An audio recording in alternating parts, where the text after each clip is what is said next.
To you all, I'm honored to be here, and sorry I'm not going to be around tomorrow. Our daughter is having a debutante, a first for our family, so couldn't miss it, and I got to be at the rehearsal. So anyway, 6 minutes, so I'm going to talk fast. I will rely on the Doppler effect, which is the tendency to stupid ideas seem smarter when they come at you rapidly.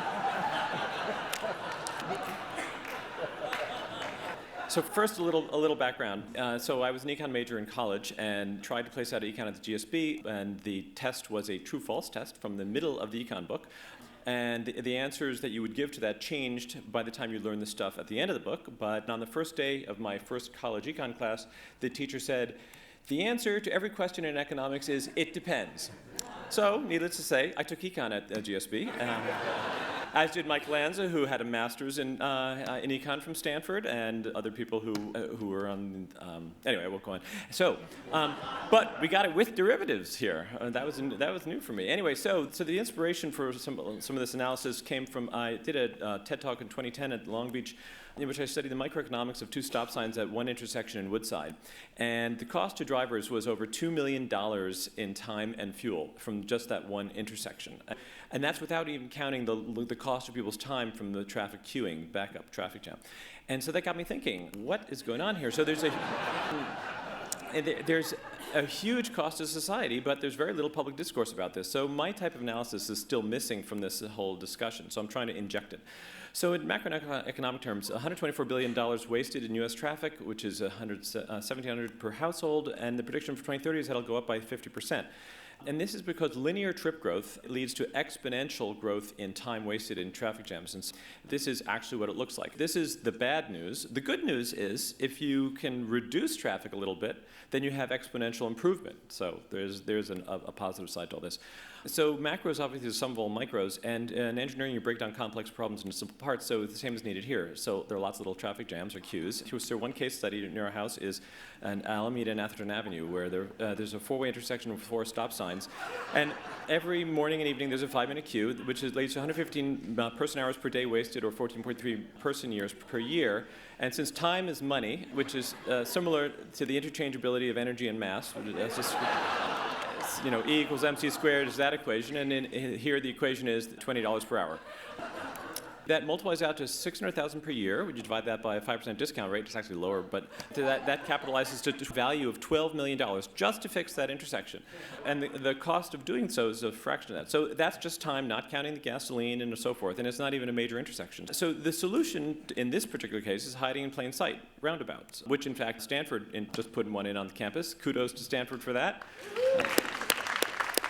And they deliver more throughput, and they're safer by 90% reduction in fatalities, as studied by the Insurance Institute of Highway Safety. Found them when they replace traffic lights or stop signs. That's what they found.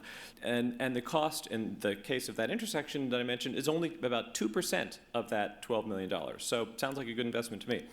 But inadequate political will means political won't. And it's worth looking at congestion's causes are 40% are due to bottlenecks. So these are quite addressable. So what's missing, since all bottlenecks have solutions, what's missing is to quantify the staggering value. So voter pressure will lead to the political will.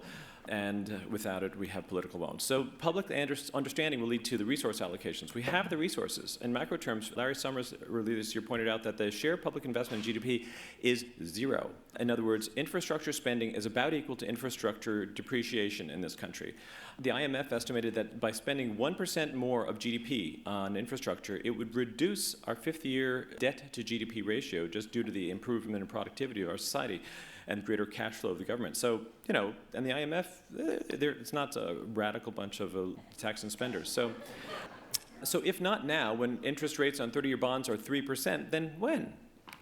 But, not all spending makes sense. High-speed rail in California is doomed to fail. It'll cost over $100 billion, and it can't compete against flying. When flying is getting better, that won't be. 1 minute. Okay, I'll talk faster.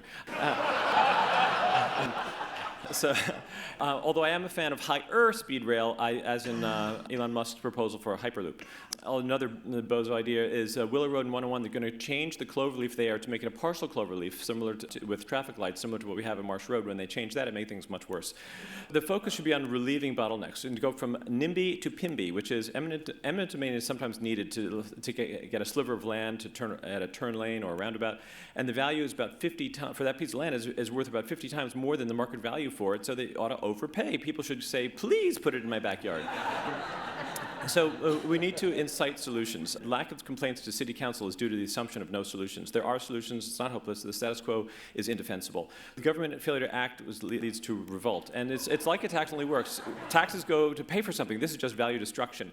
Americans are up in arms about taxes in the form of money, but these are more than state and local taxes with nary a peep. It's easier to reduce the monetary. Time is not only money. It's wasting lives. I'm almost done. Almost done, really. This is not a new concept. The price of anything is the amount of life you exchange for it. That's by Thoreau, and even older. This is from Ben Franklin. Dost thou love life? Then do not squander time, for that is the stuff life is made of. Ben Franklin. Traffic, I'll skip this, and, okay.